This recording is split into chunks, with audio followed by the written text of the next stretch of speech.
¿Listo? ¿Ahí me escuchan?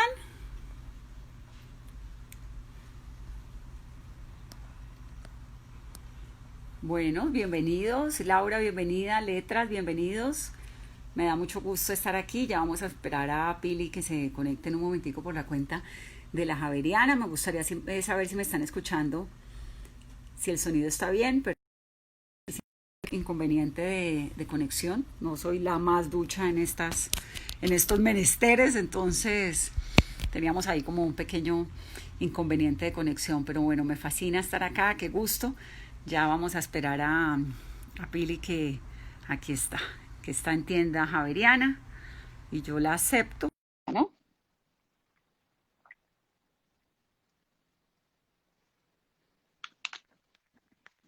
Ya Pues estoy, ya estamos. Laura, todos están aquí. Ahí está esto. ¿Aló? ¿Me escuchas? ¿Aló? Yo te veo y te escucho perfecto. ¿Tú qué tal?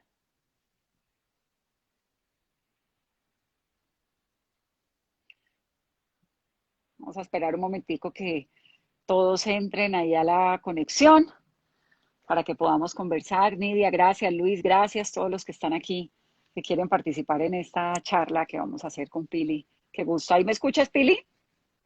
Ahora sí, por fin, ya te oigo. ¿Ya me Ya, ves y me oís todo? ya te oigo y te veo. ¿Vamos a hablar en caleño profesional o en caleño moderado? No, yo soy caleña arrastrada en todas las situaciones.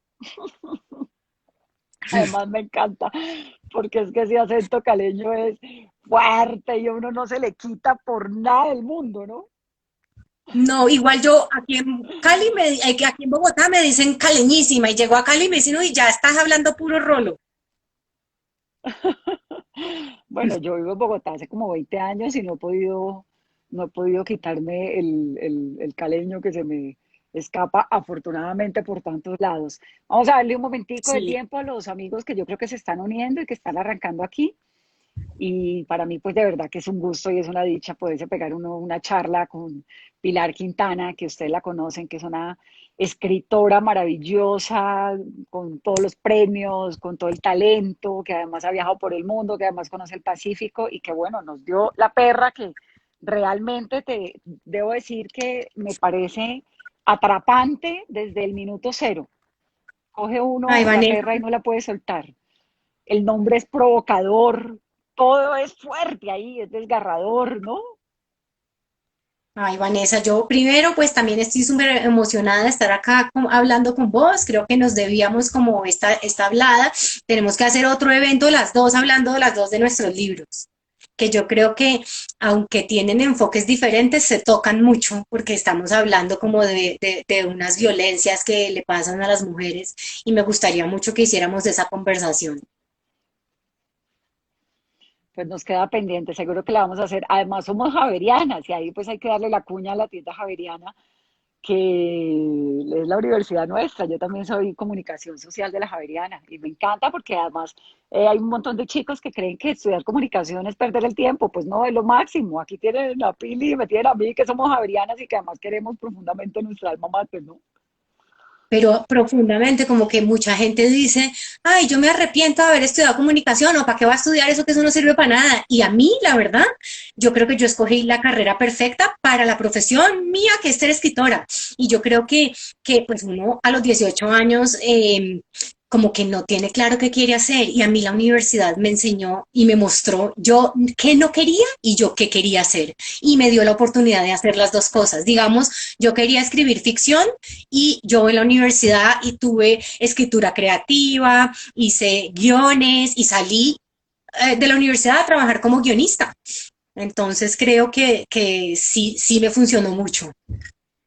Ay, se me volteó esto y no sé cómo lo volteo. Ya. Yo también, a mí la universidad me dio un montón de herramientas y finalmente me permitió hacer el tipo de carrera que yo quería, con las herramientas que quería, con los profesores que quería, el conocimiento que me interesó. Lo que no me interesaba, nunca le paré tantas bolas, pero tampoco el padre de propedéutica de la fe me la montó nunca. Entonces, la verdad, yo lo único que tengo para la universidad y para mi tiempo allá son muy buenos recuerdos y muy buenos momentos. Tal vez quisiera arrancar por tu vida en el Pacífico, porque La Perra Ujú. se enmarca en el Pacífico, pero hay una parte de tu historia que es viviendo en el Pacífico, cuando te vas de viaje un largo tiempo y luego llegas al Pacífico. Cuéntanos un poquito de eso.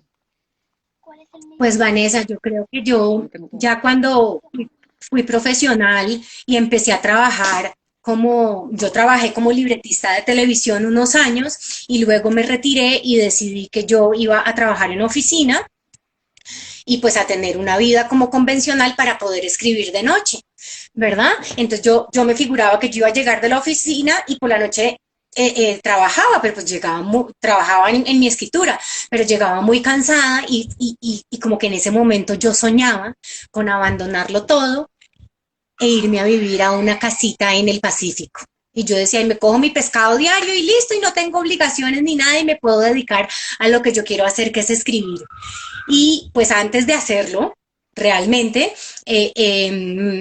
vendí un apartamento que yo tenía, vendí todo, vendí, es decir, mis discos, lo único que no vendí fueron los libros, ¿verdad? Y me fui de viaje y yo dije, no, yo sí quiero hacer la vida sencilla en el Pacífico. Y lo hice. Mucha gente tiene este sueño, que es el sueño de la vida sencilla, en una casita en las montañas o en una casita en la playa. Todos No, creo que no. tenemos un sueño así. Yo lo Claro, pero tenía, nadie lo hace. uno no lo hace porque tiene miedo. Yo dije, si me espero hasta que me a jubilarme, pues no lo voy a hacer porque a esa edad ya no voy a estar alentada. Entonces lo hice a los 30 años, me fui a vivir al Pacífico colombiano y pues lo hicimos sin unas condiciones económicas grandes, pues porque éramos jóvenes, yo era escritora, mi ex marido era carpintero, entonces bueno, él sabía construir, teníamos unos poquitos ahorros y allá nos fuimos, construimos nuestra propia casa y viví la vida sencilla, que no era tan sencilla. Una vez estás viviendo allá te das cuenta que pues esa vida no es tan sencilla. Y es, y te fuiste a qué parte del Pacífico. Bueno, yo vivía en el Valle del Cauca, a una hora en lancha de Buenaventura, Eso viene que siendo que como Juan Chaco, Ladrilleros, La eso Barra. sí, sí, exacto. Esa es la zona donde yo estaba. Yo estaba en Huanchaco, pero no estaba en el pueblo, sino que estaba ni hacia la zona turística, que es hacia Ladrilleros y hacia La Barra, sino que yo estaba hacia Bahía de Málaga, que es donde queda la base naval de Málaga, que es la base naval más grande de Colombia. Y entonces esa zona es una zona más bien restringida para el turismo. Eh, porque pues ahí está la base naval, ¿verdad? Y Claro. luego la hicieron parque nacional, luego la Bahía de Málaga se hizo parque nacional, entonces pues es una zona que es selvática completamente. No hay hoteles, allá había como, en la parte del acantilado donde yo estaba, había 4 fincas y para todas las fincas, o sea, la más cerquita me quedaba a 200 metros por camino de selva. Entonces yo para salir de mi casa me ponía la bota pantanera, cogía el machete y me iba por una trocha a visitar a los vecinos. Pregunta Sopilote, que me parece una gran pregunta, ¿por qué no es tan sencilla la vida en esa zona y en esos lugares donde uno cree que la vida es sencilla? Pues la selva es dramática, ¿verdad? La selva, yo muy pronto entendí que la selva, o sea, yo llegué allá como la típica triple hippie que quiere vivir con la naturaleza y no quiero químicos y todo que sea puro y maravilloso. Y 2 semanas después, las termitas estaban comiendo la madera que nos había llegado. A mi ex esposo se había hecho una heridita de nada, una cortadita de nada y tenía una infección tremenda en la pierna que no se le bajaba con nada y le tocó tomar antibióticos, estábamos picados, vueltos mierda y en la siguiente viaje a Buenaventura yo dije, en la sección de químicos, denme todos los venenos que existen para matar bichos y para mantener la selva a raya. Entonces, como que vivir en la selva es estar en una constante lucha contra la naturaleza. Nosotros somos naturaleza, pero vivimos en una naturaleza domesticada. Allá a mí me tocaba estar así con el machete diciéndole a la selva, te quiero mucho, pero allá. Esta es mi casa, vos allá y yo acá.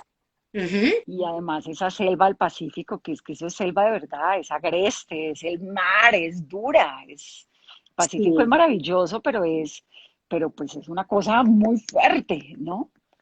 Y Es una de obviamente, las selvas más duras. Yo viví 5 meses en la Amazonía boliviana, en el Chapare, que el Chapare es como una zona que queda apenas los Andes se acaban y empieza el Amazonas, ahí viví yo 5 meses y esa selva era dura, pero comparada con la del Pacífico, no, no, eso no. era, Yo creo sí, que como el eso es Pacífico no hay nada. Además, en la riqueza cultural, en la riqueza gastronómica, en la selva que es tan dura, tan fuerte, tan fascinante, pero me está quedando todavía la inquietud y creo que algunos de los que están aquí ya vamos a hablar, Moreno, sobre la inspiración de la perra, porque obvio todo esto es parte de la inspiración. Cuando Pilar habla de cómo era irse de una casa a la otra y de la selva, pues eso todo está en el libro. Ese es casi el recorrido que hace Damaris para ir de un lado al otro. Ya vamos a meternos en eso.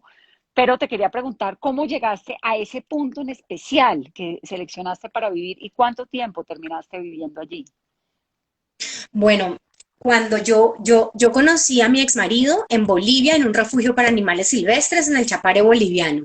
Y entonces ahí nos conocimos y seguimos viajando juntos, viajamos a India, Nepal, Australia, estuvimos viajando por todas partes. Y un amigo de mi familia, que era un señor muy rico, ya murió, él me decía, pero ¿usted qué va a hacer de su vida? Y yo, pues estoy viajando, ¿y qué va a hacer cuando termine de viajar? Y entonces le dije, nuestro plan es comprarnos un terreno que tenga agua y vivir la vida más sencilla posible.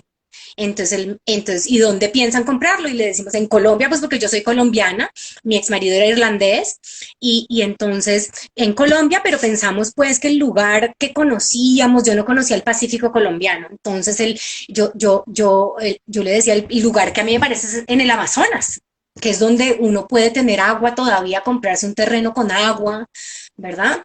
Y entonces él me dijo, yo tengo un terreno así, pero no, pero es en el mar. Y él nos llevó a conocerlo. Yo llegué a ese lugar y yo dije, ya es este, gracias, ya lo encontré.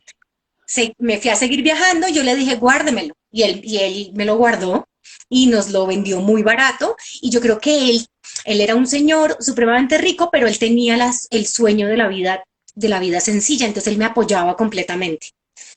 ¿Qué Entonces yo decía, pasó? no quiero conectarme a la luz y él me regaló el panel solar, ponele vos. Entonces yo Ay, tenía panel solar porque yo dije que no quería conectarme a la empresa de energía. Y él siempre buscaba las maneras de hacer que nuestra vida fuera un poco más fácil. qué dicha, uno siempre encuentra en la vida a alguien que le ayuda con esto. ¿Cuántos años estuviste allá? 9, 9, que es un montón. Pues tú eres es un una mujer de montón. cuántos años. Tú eres una mujer de cuántos Yo años, de tengo, 45. no, yo tengo 48 y viví allá desde que tenía 30 hasta que tenía Casi 39. 40, sí, un montón de tiempo. Ahora, Sí, obviamente, ahora que te escucho hablando de esa experiencia, pues ahí encuentra uno de dónde sale la perra, ¿no? ¿Sale de allá o de dónde? sí. Claro. Sí, absolutamente, absolutamente. Y sale cuando yo llevaba 3 meses allá, a mí me pedían muchos artículos cuando yo estaba viviendo allá, que hablara, que contara cómo era mi vida en la selva, cómo es construir tu propia casa, cómo era mi experiencia de vivir allá. Y siempre había una imagen que volvía y que yo ponía en esos escritos. Y fue una perra, que esta historia ya los que me habrán oído ya se la deben saber de memoria, pero fue mi casa era en un acantilado y el pueblo en la playa y es muy parecido a como es en la perra, entonces había un brazo de mar, un estero que nos separaba del pueblo, entonces los animales domésticos del pueblo no pasaban para la loma, como le decíamos, al acantilado, y los de la loma, esos sí se escapaban, pero porque esos eran más guerreros, pero los del pueblo no subían. Y entonces yo conocía a los animales que había allá, los gatos y los perros de los vecinos, yo sabía quiénes eran y cómo se llamaban. Y un día me encontré con un perro que yo nunca había visto, era una perra, y yo me asusté y yo salí corriendo y la perra también salió corriendo.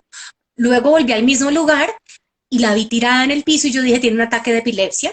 Y al acercarme me di cuenta que estaba muerta y que si se movía como en un ataque de epilepsia era porque se la estaban comiendo los gusanos y era tal la cantidad de gusanos que bullía, o sea, era como si estuviera hirviendo, como Mm. agua hirviendo.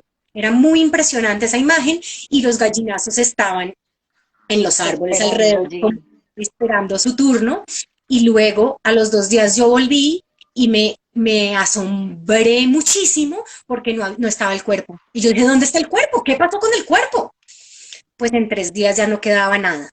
Y cuando te Se la digo nada, comieron. quedaban huesos y pelo. Cuando me acerqué, vi los huesos y los pelos que uno podía haber barrido y guardado en una chuspita así chiquitica y listo, ya, se desapareció el cadáver. Y ahí empezó mi mente de escritora y yo dije, acá hay una historia. Acá hay una historia muy impresionante y entonces, no sé, uno con las rabias con el marido, entonces yo decía, claro, la historia es de una mujer que mata al marido y es el crimen perfecto porque la selva se encarga de descomponer en 3 días el cadáver, ella tiene que mantener a raya a los vecinos y a la gente del pueblo 3 días y la selva se va a encargar de hacer el trabajo.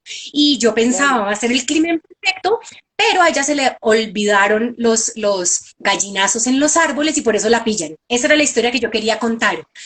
Y le di muchas vueltas y pasaron muchos años y tuve que quedar embarazada para decir, oye, no, esta no va a ser una novela negra, no va a ser una novela sobre el crimen perfecto, va a ser una novela sobre la maternidad frustrada. Y la perra, el nombre de la perra, mira, a propósito, aquí llegó mi perra, que es que ellas además no son infalibles y Ay, entonces se le meten a uno en todo lado. Ya, pero vete, déjeme. El nombre de la perra es un nombre súper provocador, Pili, porque uno no sabe si se refiere a un animal o a qué se refiere, ¿no? claro, y yo, ese era el nombre de trabajo, y yo ni en mis sueños más salvajes pensaba pues que se iba a quedar así. Yo decía, apenas yo la pase a la editorial, me van a decir, ¿y qué nombre le vamos a poner?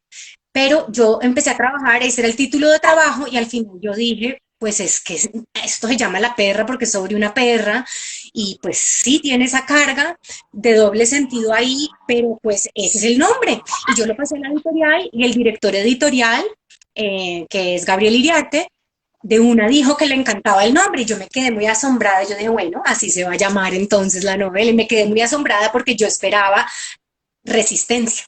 Yo decía, Claro. eso no va a pasar. Entonces, la perra realmente viene de una inspiración de una perra enferma, que además hay un montón de partes de la novela donde la describes así. ¿Y en qué punto Sí. mezclaste la maternidad? Porque ahí lo que hay, quienes no se han leído el libro, eso tienen que leer, porque además uno lo agarra y no lo suelta hasta que el libro Ujú. termina. Es un libro muy fácil de leer, con una prosa maravillosa, muy acertada en las descripciones, pero además de esos libros que me parece a mí que termina uno, Pilar, espérame que hago esto, y uno sigue pensando en la perra y en la protagonista durante 15 días, que eso me parece maravilloso del texto, y es que uno queda verdaderamente atado. A mí me pasó en particular porque también tengo esta pasión que tienes tú por el Pacífico, no he tenido la fortuna de vivir allá, pero lo conozco. Entonces me queda uno muy adolorido por todo lado, por lo que es el Pacífico, por el abandono que hay, por esas frustraciones de esa mujer mamá que no es mamá, mientras la perra se reproduce como perra, ¿no? ¿Cómo mezclaste ahí lo de la maternidad con el tema de del animal? ¿Cómo fue eso? Bueno, eso del animal fue cuando yo llevaba 3 meses viviendo en la selva y entonces pasaron esos 9 años y otros más, ¿verdad? Pero entonces durante ese tiempo que yo vivía allá, yo tenía entre 30 y 39 años y todas mis amigas se estaban reproduciendo. Todas mis amigas del colegio de Cali y todas mis amigas de la Universidad de Bogotá estaban teniendo hijos, las que querían, ¿verdad? Y pues yo las veía reproducirse y yo muy contenta por ellas, pero muy contenta por no tener yo bebés y yo las veía con bebés y a mí me daba como alergia y yo decía, ay, tan bonito tu bebé, pero aquí te lo devuelvo. Yo no quería tener hijos. Para nada, o sea, no se me pasaba por la cabeza, no quería, sencillamente no quería. En ese momento leí y había especialmente dos amigas mías, una del colegio y otra que conocí en intercambio en Estados Unidos, una española, y las dos tuvieron problemas de fertilidad. Una, su marido tuvo problemas de fertilidad, ella se hizo un tratamiento y dijo, yo no me hago esto ni loca, y decidió adoptar y adoptó. Mi otra amiga tenía muchas ganas de tener un hijo biológico y se hizo 500.000 tratamientos de fertilidad y no pudo. Y y nunca quedaba embarazada, pero perdía los bebés y yo asistía a estas tragedias de estas dos mujeres y era una cosa muy impresionante. Mi amiga del colegio era la persona más alegre del universo, ella es la típica que va con guitarra a todos lados, que toma aguardiente, ronca con el cigarrillo, se sube a las mesas y baila, cuenta chistes, es grosera y en la época en la que ella estaba esperando por su adopción, ella era otra persona. Lloraba todo el tiempo, si alguna quedaba embarazada y había un shower, entonces ella decía, yo no quiero ir a ese shower, y ella decía, es que estoy amargada, y yo decía, Dios mío, lo que el deseo de la maternidad le hace a una persona. Y con mi otra amiga pasaba un poco lo mismo, ¿no? Yo la veía, esta es una persona muy alegre, muy linda, muy positiva, y lloraba y lloraba y lloraba, y para mí era muy impresionante ver lo que ese deseo hacía. Luego, resulta que ya pues me divorcié, me fui del Pacífico, llegué a la ciudad y ya divorciada, cuarentona, me dieron ganas de tener un hijo. Y experimenté esas mismas ganas que habían tenido mis amigas y yo decía, Dios mío, esto no tiene nada que ver con lo racional, esto es una cosa muy de instinto. Yo afortunadamente quedé embarazada muy pronto, ¿verdad? Y a pesar, tenía 42 años, pero quedé preñada rapidísimo, muy fértil yo, y me tocaba decir, mi otra amiga ya había adoptado, entonces ella estaba regia, pero mi otra amiga no podía tener bebés. Y había decidido adoptar en Colombia y en ese momento cambiaron las leyes de la adopción y ella se dio cuenta que iba a ser absolutamente imposible, que ya el tiempo no le iba a alcanzar para adoptar un niño, ¿verdad? Y el esposo le dijo, yo recibo un niño si es hasta de 2 años o 3 años. Sí, y ella por la edad solo le aprobaban, le iban a aprobar de 7 años. Entonces ella dijo, ya, no fui mamá. Y en ese momento yo quedé embarazada, la que nunca había querido tener hijos. Entonces a mí me tocó Con llamarla. culpabilidad, además. Claro, de decirle a mi amiga, oye, tu Claro. amiga la que nunca le gustaron los niños y no quería, está embarazada y vos no, vos que siempre quisiste no podés ser madre. Y yo se lo dije, se lo dije, le dije que te tengo una noticia y ella me dijo, estoy muy contenta con vos, pero también estoy muy triste y dije, te comprendo perfectamente, si quieres colgamos y hablamos cuando estés bien. Y ella adoptó una perra. Y a medida que mi barriga crecía, ella me mostraba la perra y luego cuando nació mi hijo, ella, pues, o sea, mi hijo y su perra han crecido juntos, ¿verdad? Pero entonces en ese momento cuando ella recorrió España en un tren para ir a adoptar la perra que estaba en un refugio lejísimos y cuando ella estaba en ese tren y me dijo voy a ir a adoptar una perra y luego cuando me mostró la perra, yo creo que ahí fue un momento donde yo dije, yo quiero contar esta historia, yo quiero contar la historia de una mujer que no pudo tener hijos, que deseó tener hijos y no pudo tener hijos. ¿Y el libro ya habías empezado a escribir algo, digamos, durante todo ese tiempo? No, Porque esto arranca 3 meses estando en la selva, pasan 9 años. ¿Habías escrito algo? no, ni una, había escrito sobre la selva, había escrito mucho sobre la selva, había hecho historias de parejas que vivían aislados en la selva, estaba haciendo historias de, no sé, un poco como en venganza de mi ex marido, entonces llevaba 9 cuentos de parejas que vivían aisladas con mujeres que mataban al marido. Entonces había ensayado esa historia de el hombre muerto y la mujer asesina, ¿verdad? Y estaba asesinando simbólicamente a mi ex marido. Entonces, eso lo estaba haciendo y estaba trabajando un poco esa desolación, un poco la vida aislada, la vida alejada, eso lo estaba trabajando en cuentos. Pero no habías escrito nada sobre la perra. La perra, entonces comienzas a escribirla cuando regresas a Cali. Cuando regresé, sí, yo volví a Bogotá, yo volví a Cali un tiempo, luego me fui a Hong Kong y luego me vine a Bogotá y empecé a escribirla embarazada en Bogotá, empecé a hacer lo que yo llamo la escaleta, que son los puntos, las acciones narrativas que tienen que pasar para que se cumpla la historia. Entonces, primero pasa esto. Yo lo que sabía era, es una mujer que adopta una perrita y yo sabía el final, que no se los voy a decir acá por si hay gente No, que no se la ha leído. el final es increíble porque el final es todo menos lo que uno se imagina. El final es desbordante y uno dice, no puede ser, ¿a qué horas pasó esto? Porque uno pensaba que eso iba a pasar por cuenta de cualquier otro de los protagonistas del libro, pero no de ella, que es la que finalmente termina siendo un personaje muy fuerte, con unos dolores muy profundos que creo que están, ya lo entiendo, está vinculado directamente a la maternidad, ¿no? Porque la maternidad pues es que es todo, es Ujú. la procreación de la vida, es uno con su, o sea, es un montón de cosas, pero pucha, también puede conllevar unos traumas muy dolorosos por lo que te estoy escuchando y por la forma como aparece ahí en el libro. Claro, y la maternidad también es oscuridad. Estamos acostumbrados a que nos cuenten y nos hablen sobre la luz de la oscuridad. Yo creo que yo tengo rencor con mis tías y con mi mamá porque ellas no me contaron cómo era la maternidad. Ellas dicen, es hermoso, es lo mejor que te puede pasar en la vida. Y sí es hermoso, y sí es lo mejor que te puede pasar en la vida, pero también es duro y también es oscuro y también tiene momentos de desesperación terribles. Y entonces yo creo que debíamos, pues yo creo que debemos hablar de eso, que A tenemos uno, que nombrarlo. a uno nadie le dice lo que es la maternidad. Fíjate que en estos días hablaba con una amiga más joven que yo y que tú, que está recién casada, entonces está hablando, pensando en la posibilidad de tener hijos. Entonces me dice, ahora que estoy en la cuarentena, no, frescos que no vamos a hacer spoiler, aquí a los que están diciendo, no, no les vamos a hacer spoiler, lo que van a quedar con unas ganas tremendas de leérselo. Y me dicen estos días, yo quiero tener, aprovechar de golpe la cuarentena para quedar embarazada, no sé qué. Le dije, mira, yo solamente te voy a decir una cosa, pero mami, yo le dije, mira, yo solamente te voy a decir una cosa, la libertad se pierde, punto. Tú no vuelves nunca más a ser tan libre como eras hasta el día en el que quedas embarazado. Tiene un montón de cosas positivas, sí, pues obvio, todo lo positivo del mundo, pero tiene un montón de cosas que nadie te dice, que nadie te cuenta, que nadie es capaz de decirte. Si a mí me hubieran dicho cómo es que era el cuento, yo no sé si hubiera tenido hijos. Eso es un tema Sí. totalmente vetado entre las mujeres, ¿no?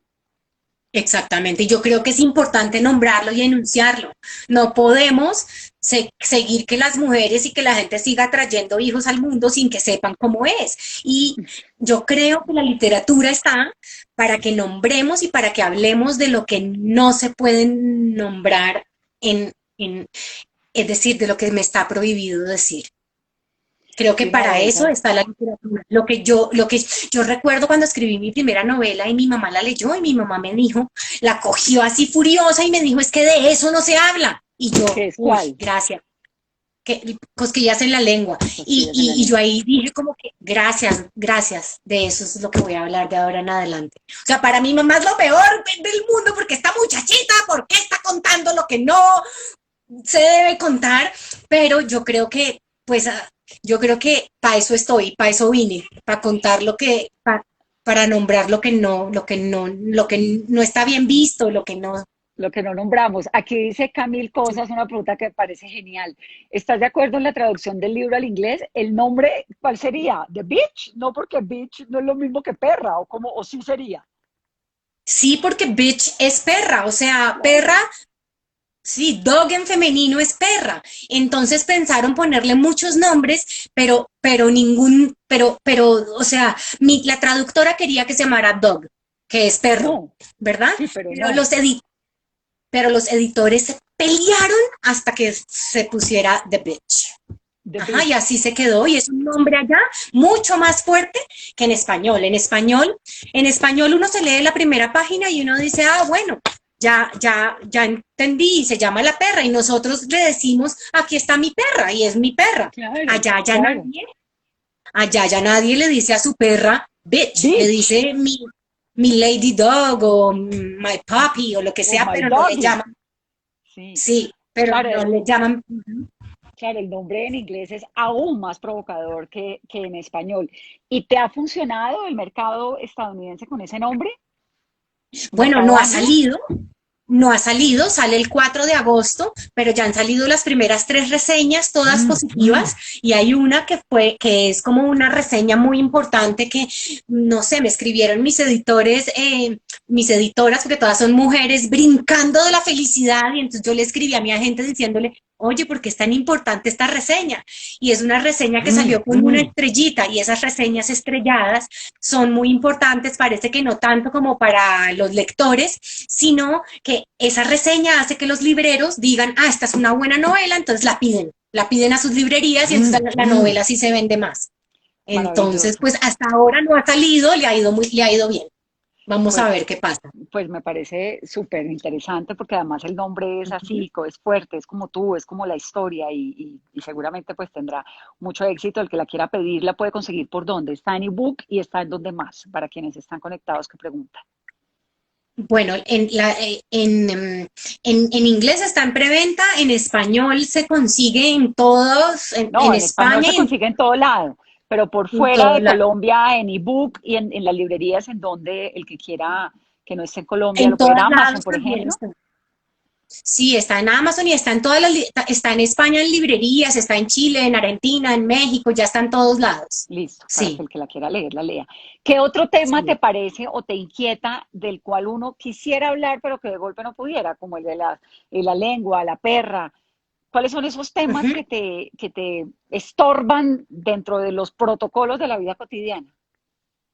Yo creo que a mí me gusta hablar del lado de la sombra, no del lado de la luz, sino del lado de la sombra. Digamos, yo, yo yo creo que yo tengo la literatura y es mi terapia, ¿verdad? Yo digo ahí las barrabasadas que yo no voy a hacer ni a decir, que me atrevo a sentir en la vida, pero que no las voy a hacer, ¿verdad? Digamos ahorita, en los primeros días de la cuarentena, yo soy corredora y yo salgo a correr 3 veces a la semana y para mí es muy importante salir a correr y en esos primeros 2 meses de la cuarentena no se podía salir a la calle y yo me estaba enloqueciendo, de verdad enloqueciendo y había momentos donde estaba con el cuchillo en la cocina picando las verduras y yo veía el cuchillo y yo ahí digo, ahí hay una historia, una señora que está desesperada en su casa, encerrada con su marido y su hijo y está picando las verduras con un cuchillo. Ahora, yo no voy a ir a matar a mi hijo y a mi esposo, ¿verdad? Pero yo sí creo que puedo llegar a ser una historia de una mujer que termina matando a su hijo y a su esposo. ¿Por qué Ajá. siempre consideras matar al esposo? Yo también. Lo que pasa es que no lo pongo Sí, en términos. uno siempre lo piensa, pero no lo dice, ¿verdad? A mí me gusta incluso no solo decirlo, sino hacerlo simbólicamente. ¿Qué pasó con el irlandés, Pili? ¿Dónde se quedó? ¿Se fue? No Oye, es que sé, no, no un queremos irlandés saber, en no el queremos saber, Pacífico. no queremos saber dónde está. Esa es una historia horrible.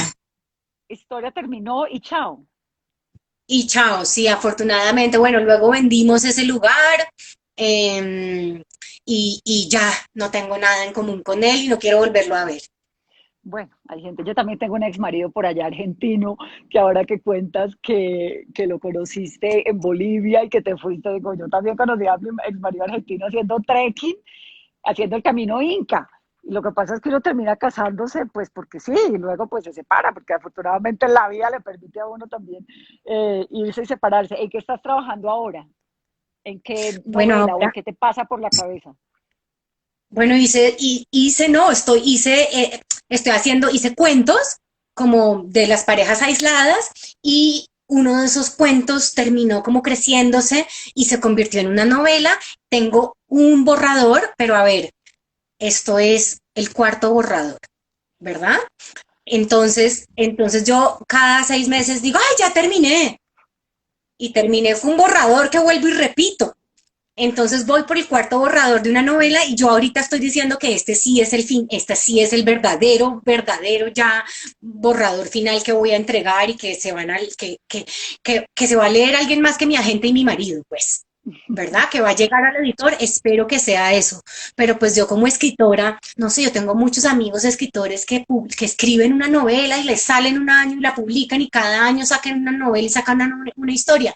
Yo no, yo reescribo y boto la basura y el 90% de las cosas que escribo las boto y el 10% restante lo corrijo y lo corrijo y lo corrijo y lo corrijo hasta que por allá en 5 años digo, sí, ya esto está para publicar. Ese proceso creativo de escribir la novela, ahora que decías que haces una escalinata y más o menos ¿eres organizada en el proceso literario? Sí, bueno, yo soy del Liceo Benalcázar en Cali, que es un Sí, yo colegio, también, a mí así me como, echaron menos mal. sí, bueno, a mí no me echaron, Vanessa, entonces me adapté a ese colegio, ¿verdad? Entonces imagínate cómo soy, absolutamente cuadriculada, Así, entonces así soy yo, y me duele porque yo veo a mi hijo igualito, o sea, tiene que ordenar todo perfecto, tiene que hacer todo organizado, y yo digo, no, ¿cómo vas a sufrir en la vida? ¿Cómo lidiaste con un colegio como el Liceo Benalcázar, con esa personalidad y con eso? El Liceo Benalcázar, para los que no saben, pues es un colegio, yo no sé hoy en día cómo será, pero era un colegio verdaderamente tan estricto que le decían a uno que el eslogan era tensión y ritmo, y era una abeja, yo decía que era una mosca, y creo que por eso me echaron, pero era un colegio de verdad de una disciplina férrea, ¿no? ¿Cómo fue tu infancia? ¿Cómo saliste esta mujer que se va a ir al Pacífico, que se va a ir a Hong Kong, que se enamora del hippie que vive en Bolivia, que no sé qué, con esa combinación del colegio? No, pues fue toda la vida. Yo tengo mis amigas del colegio y son mis grandes amigas y las amo y las adoro, ¿verdad? Pero yo era inadecuada para ese colegio. Desde el pelo hasta la voz, las groserías, todo. A mí me miraba la señora Gloria y le parecía que yo era espantosa, ¿verdad?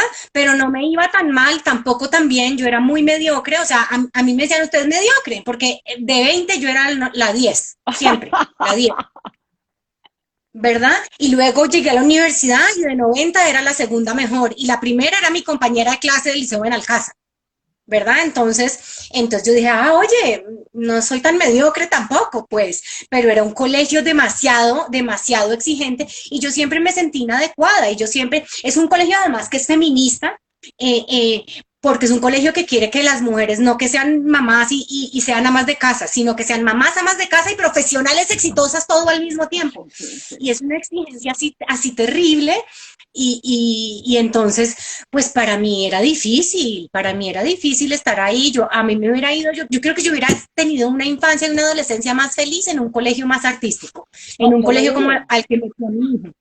No, a mí me echaron del Liceo en Alcázar, me hicieron el gran favor de la vida y los amo por haberme echado, me hicieron completamente la vida mucho más feliz. Pili, Sí, esa a Margarita personalidad Rosa tuya, también la echaron. A sí, también la Margarita Rosa echaron. también la echaron. A las crespas nos echaban. A las crespas nos echaban. Claro.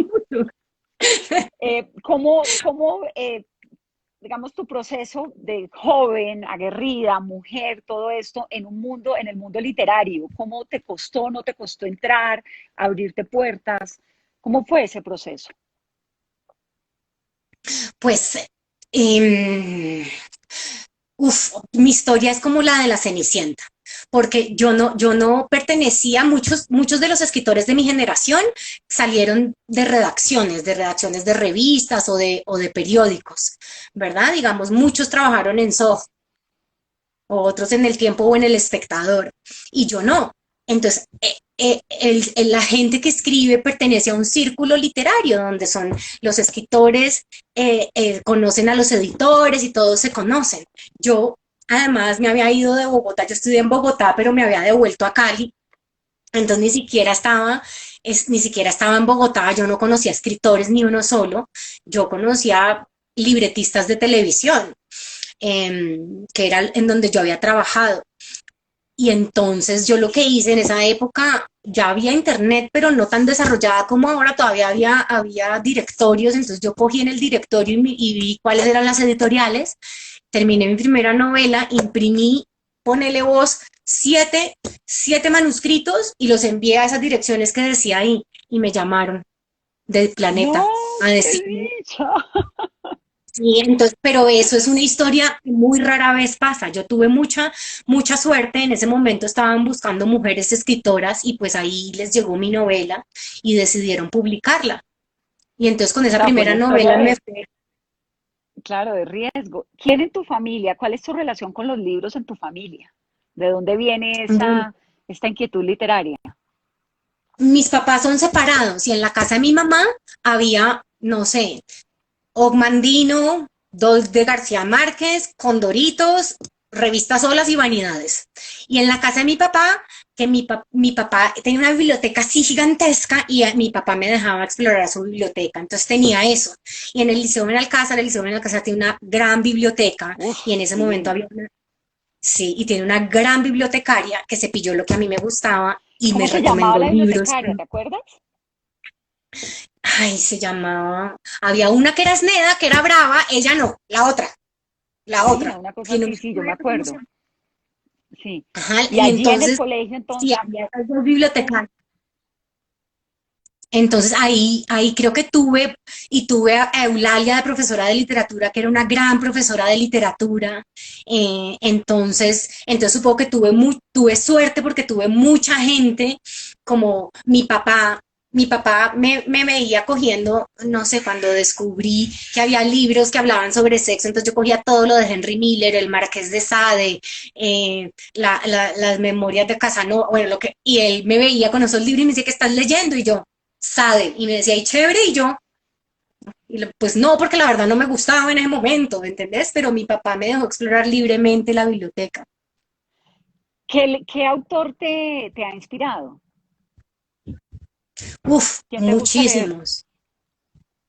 Pues yo creo que no siempre los que me gustan leer fueron los que me inspiraron en ese momento, pero yo creo que uno de los autores determinantes para mí fue evidentemente García Márquez. También leí mucho Jane Austen de adolescente y luego para mí fue el descubrimiento más impresionante fue Andrés Caicedo, porque Andrés Caicedo me mostró que yo podía, que la literatura no pasaba en los pueblos perdidos del Caribe ni en la campiña inglesa en 1700, sino que podía pasar en mi barrio y hablar de los temas que me pasaban a mí, de las cosas que a mí me interesaban, sexo, drogas y rock and roll, que la literatura no era una cosa que estaba allá afuera y lejos, sino que era una cosa cercana, ¿no? Entonces para mí esos fueron unos autores pues así determinantes, Claro, a mí como no en hay mi formación como escritora.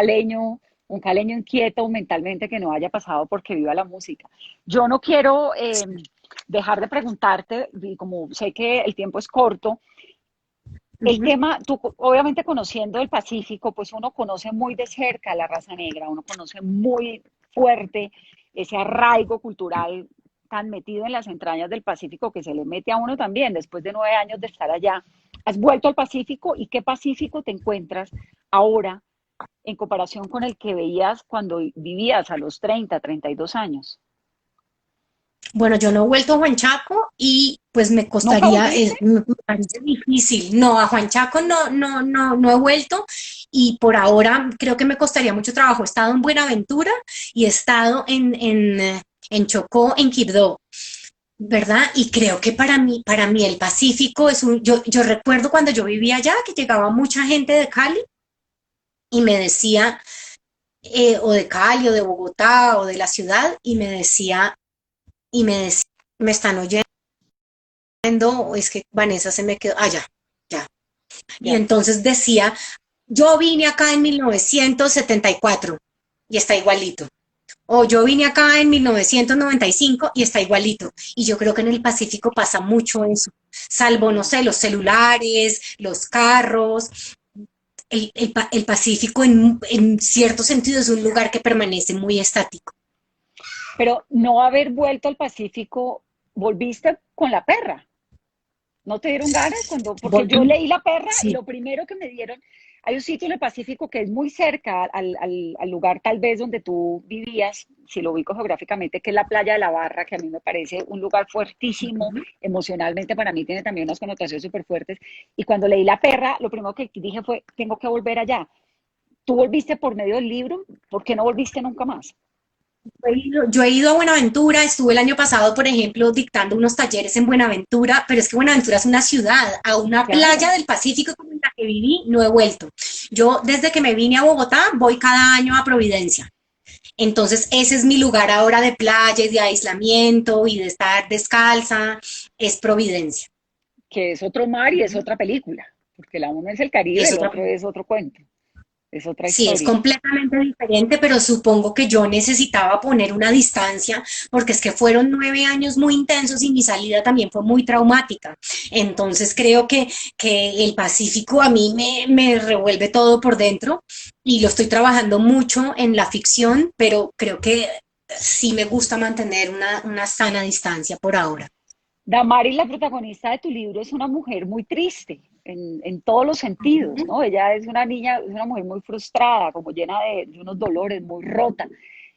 ¿Te encontraste en el Pacífico en la condición de la mujer más Damaris o más Pilares? Pues es que yo también soy Damaris, yo creo que que Damaris tuvo una infancia dura, yo también. Ahora, yo soy privilegiada, yo vengo de la ciudad, de clase media alta, eh, ¿me entendés? Eso, no, no vengo de la pobreza, Damaris viene de la pobreza y yo conocí, es decir, en el Pacífico colombiano una mujer que nace en la pobreza es muy poco probable que pueda salir de de la ese lugar, pobreza. de la pobreza y de ese lugar. Y sí hay algunas pocas personas que logran salir de ahí, pero es muy poquito y muy difícil. Y yo, y pues escribí sobre ellas. Sobre ellas en Damaris. ¿Y te pudiste quitar ese personaje encima fácil o te atormentó? Yo no sé, yo creo que Damaris ahí sigue viva. Damaris, eh, yo- la perra es un universo narrativo que está en la perra, pero también varias de las historias que he venido escribiendo ocurren allá. ¿Verdad? Y tengo varias historias planeadas allá. Entonces yo creo que esos personajes todos están vivos y hace parte como de un universo literario que yo quiero seguir explorando. Es como que yo los siento vivos. Para mí Damaris es una amiga. Para mí ella existe todavía como personaje. ¿Por qué se llama Damaris? No sé, me parece que en Juan Chaco había algunas personas que tenían nombres así, ¿verdad? Había personas que llamaban Santos, Mayra, Usnavi. Omay. Sí, entonces esos nombres me gustaban, había nombres bíblicos y creo que Damaris, no conocía ya ninguna Damaris, pero me parecía un nombre sonoro y posible en ese lugar. Y además es imborrable. Estamos hablando, para los que están preguntando, también pregunta alguien en el mundo el personaje de Rogelio, ¿de dónde sale? Ya voy a preguntarte un poco sobre el rol de los hombres y lo que te encontraste en ese Pacífico. Estamos hablando con Pilar Quintana de su novela que se llama La Perra, que es una historia impresionante y que la recomendamos profundamente para que la consigan y la lean, porque además uno no puede soltar la perra y uno no puede dejar de pensar en la perra después de que se la lee y queda adolorido y queda conectado con esa historia. El personaje de Rogelio, ¿cómo lo construiste? Bueno, hay como un cliché súper racista y es que, y me lo han dicho acá directores de cine interesados en la perra y es como, pero es que los negros son perezosos. Pues pucha, anda a ver la vida de un negro pescador del Pacífico colombiano y decime si sos perezoso. Lo que pasa es que cuando lo viste fue a las 4 de la tarde o 5 de la tarde cuando ya había llegado de pescar y vos te estabas tomando una cerveza en la playa y lo viste allá en la hamaca relajado.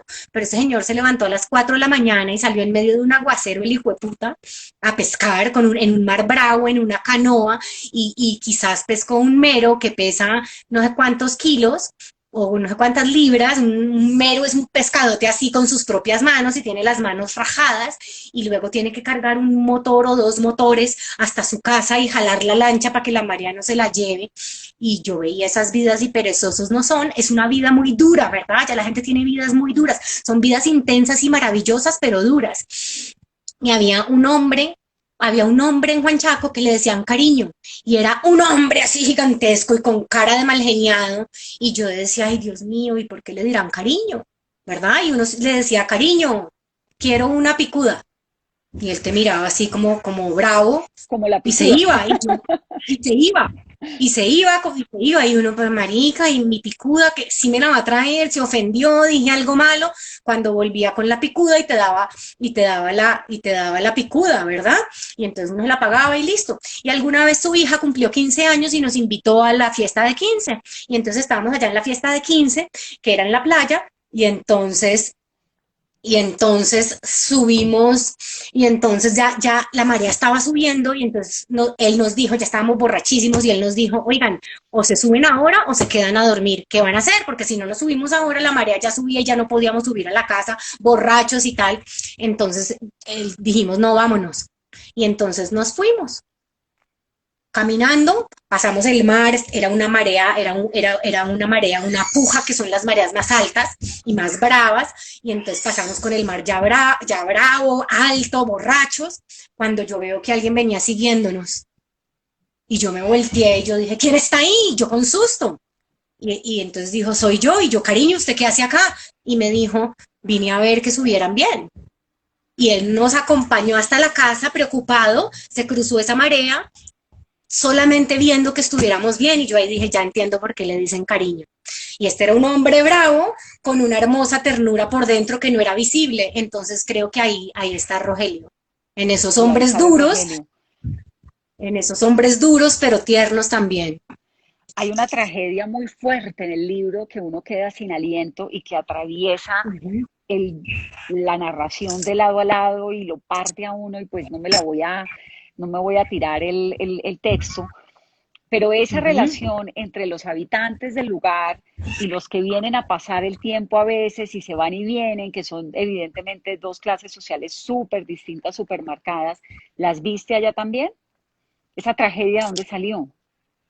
Sí, esa tragedia, vos no te acordás, Vanessa, de pronto vos sos más joven que yo, entonces de pronto no te acordás, ¿no se acuerdan de Nicolásito en los 80 No, o finales de los 70? Nicolásito fue un niño que cuando yo tenía por ahí 6 7 años, se cayó a un hueco en el eje cafetero y, y no podían llegar él tenía 1 año y medio y no podían llegar a ese niño, y Nicolásito se murió allá en ese hueco, y cuando lo sacaron, y esto eran épocas de la radio, y entonces éramos pegados a la radio toda Colombia esperando a ver que rescataran a Nicolásito, y cuando lo rescataron pues ya estaba muerto, y para mí fue, esa imagen. sí, para mí fue dolorosísimo la muerte de Nicolásito. Yo aprendí ahí que los niños se morían, que no solo los viejos se morían, que la muerte no era una cosa que le pasaba a la gente vieja, sino que nos podía pasar a nosotros los niños. Entonces, para mí, yo siempre crecí con Nicolásito y con el duelo de Nicolásito. No, yo crecí con el de Omaira. Yo la primera imagen de un niño que se muere fue la niña de Omaira, en Armero en el 85. Pero cuando Nicolásito no me tocó, ahora que lo dices, tal vez lo ubico después, pero no fue algo que me impactara mucho. Entonces de ahí es de donde sale también la inspiración.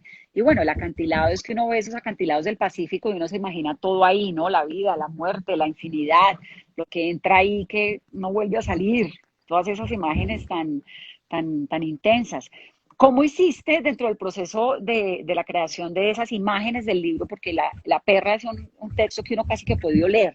Uno huele a Pacífico, le huele a pescado, le huele a calor, siente la humedad, se asfixia, o sea, es súper intensa las sensaciones. Durante el tiempo que estuviste allá, de todo lo que escribiste, ¿usaste eso para la perra?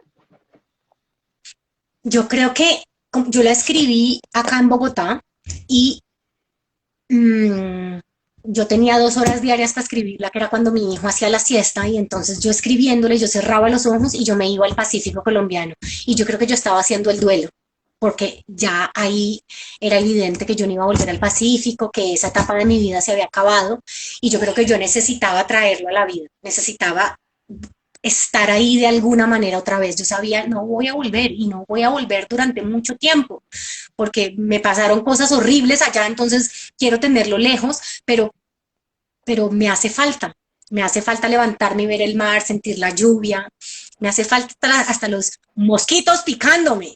Entonces entonces creo que yo me concentraba mucho para lograr crear ese universo. Además, creo que si vos escribís una novela del Pacífico colombiano, nosotros en Colombia le hemos dado la espalda al Pacífico colombiano.